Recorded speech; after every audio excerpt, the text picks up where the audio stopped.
Okay. Now I think we should go onto like Georgian side, what we're doing here, what is going on in opposition parties and in civil organizations.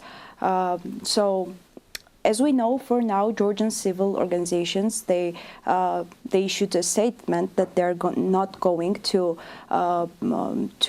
obey this law, so they're not going to register. I personally think that they should have some kind of loopholes that they find in this thing, and maybe somehow they will continue working, but in different kind of loopholes. I think there might be some areas where they continue working. As they are saying, NGOs said that they will continue to work for these elections. We don't know actually when the law is when the law starts implementing. Yeah, tomorrow. Tomorrow? I thought it was 2 months after. I think, I'm actually not sure, but I think in 2 months it is the part where it also extends to individuals. The part that they secretly put before. So tomorrow it's all. So for organizations, I think it's the tomorrow. effective date will That's be what tomorrow. Papuashvili said today, but like who knows what they mean and what. Yeah. So. The organizations are not going. They're announcing disobedience, and other than that, there's still ongoing threats against Georgian opposition members and activists. We've seen a couple of days ago, yesterday we saw one of the opposition members, Tsotnek Oberidze, was attacked by his home at the bus stop. Yeah, and Marian Sijenava also. Baby daughter, yeah. So just yesterday we had 2 cases. So Georgian government and actually one of the Georgian government members, Georgian parliament members, Dito Samkharadze, he kind of like posted the whole context of it, and he kind of took the initiative that he's planning all of this, because he had like a huge post how they're planning it, where they've been, what kind of opposition parties have been targeted by these groups, Titushkis. So we think that it's not regular people who are threatening opposition members and activists. It's the whole organized campaign by Georgian Dream, and especially by some of the Georgian Dream parliament members who have organized all of this. So personally, all of us from different parties and different TV medias and activists and groups, they've been called by unknown people, and they have been threatened that they will get. There even have been death threats. Some of them got the death threats, and it's not just those people. They call their parents, they call their children, and literally everyone. So when the Georgian government says that U.S. should not sanction their family members, they don't take into account that even though those opposition members are very active against the Russian law, their family members should not be should not get calls, but they don't care about that. So it's not just normal people; it's everyone who's actively saying, who's actively protesting Russian law. We've had. I'm going to add one more thing, and we had one case. And it's not just one case. Georgian people kind of started a challenge with Georgian Dream. Whenever Georgian people see Georgian Dream member in the streets, they go to them, they start live video or just videotaping it, and they tell them what they think about this Russian law. So this is kind of like Georgian people's campaign against the Russian law, and we've encountered quite a few cases of that. One of them was Vitali Guguchia, who had a market near the parliament, where one of the parliament members was passing through when he was going home after adopting a Russian law. And during this time, one of the citizens went to him and started recording, and that's when he got angry. He got out of the car, he grabbed one of the oranges that he saw, and he just threw it.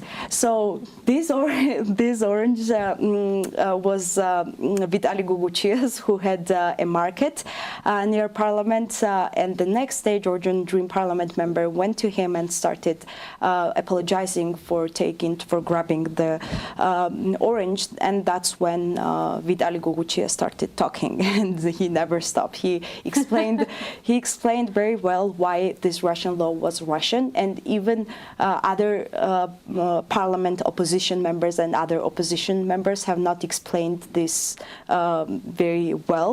So Vitaly had like 1 million viewers from this video, yeah, because his explanation was very normal, and it was like everyone could understand it very well. So this is some kind of challenge that I really like, that now Georgian Dream members cannot walk in the streets without like people's comments, and they cannot live how they lived 1 year ago, because now they're clearly pro-Russian. Yes, definitely. And in Vitaly Goguchia's response, it was like, "Oh, don't mind the orange. You took the future away from my 4 children." That was really cool. And I just wanted to add about the violence. So even violence has norms in culture, right? So some things are more accepted than others, are like straight out outrageous for cultures. In Georgian culture, touching family members and like women and the elderly is like off topic. And they are purposefully targeting our family members, especially like the women of the family and the elderly, to sow panic for us and to remove all sense of security we might have. For example, if in normal circumstances, even under a bad government, I wouldn't worry about my grandma, who is 84, let's say. Right now, I know that they don't have any limits and red lines, so they make me, not me, but everyone, I mean, like, everyone, they make us afraid for everything that we would otherwise have been calmer about. So yeah, that's the thing. And then they staged attack on Vitaly Goguchia and had it recorded on television, and now he's prosecuted for obstructing television's work. Yeah, of course he would be like punished somehow, because he spoke up. And I want to continue on that and add that it's not just like this kind of cases, which is like this kind of people who go to people's houses and attack people. They have masks, so we don't know who they are. But it's not just that. Our government said very clearly, especially Khareba, admitted very clearly that he's going to punish everyone. So for our viewers, Khareba, which is Zviad Kharazishvili, he's the head of Special Task Department of Ministry of Internal Affairs.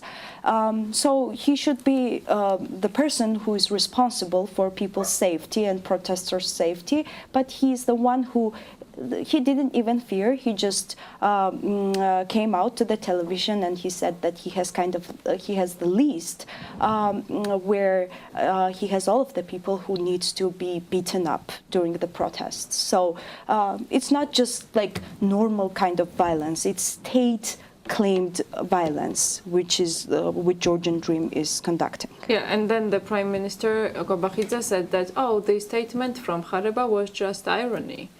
What's the problem? I think we have moved on from the legal and constitutional framework. It has been like this for more than a month since this whole Russian law was reenacted again. It has started after that people were getting cold and they were threatened why they stand against this law, why they protest this. They were very clear about why they were doing this, and the violence that is being going on in the streets every day, it has been done with a political intent. And this was against the law even in the Roman Republic. Like, even in barbaric times, people understood that you should not beat up the opposition members who do not like your policies. This is why parliament exists, where there should be debates, the legislation should be debated, but we also saw how this legislation passed. They did not allow any debate. They just decided on it, and they threw out of the room the opposition members who protested this legislation, who had any say against it. So they don't want to hear another side. They just set on following this down this road. So people understand. It was a coup. It was a coup visually and contextually. It violates our constitution, Article 78, that says that all authorities should do everything possible to advance European and Euro-Atlantic integration. And it violates the constitution. It also the form. They adopted the law with the help of the masked men inside the parliament, crackdowns outside of the parliament, and like expelling opposition members from chambers.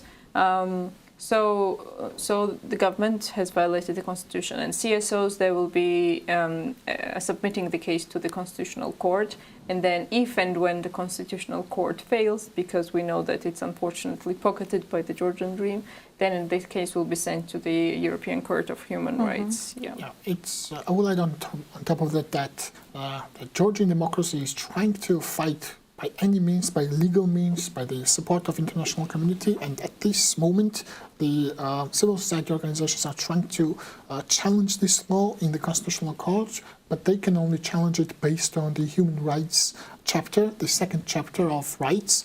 Also, the role of president comes here as well, because she's also promised that she's going to challenge this law as well, but she can challenge it based on the 78th article of the Constitution, which is about the responsibility of the government to lead us in the EU and NATO alliance, and they have been doing everything against their function and this responsibility. So we have two merits that this law will be challenged in the Constitutional Court. Let's see how this legal battle will unfold. But the story of Georgian democracy, if we are victorious in this legal battle, but certainly the people know where everyone stands. And today, these 16 opposition members that have signed this document, they certainly say that they're firmly decided on moving towards the West, and we don't want to move to the past where, Georgia has been dealing with Russia. And I don't know, what do you guys think about legal steps? I believe that going into the details of the Russian law will not lead us anywhere, because it's not about what is written there. It's about the whole context.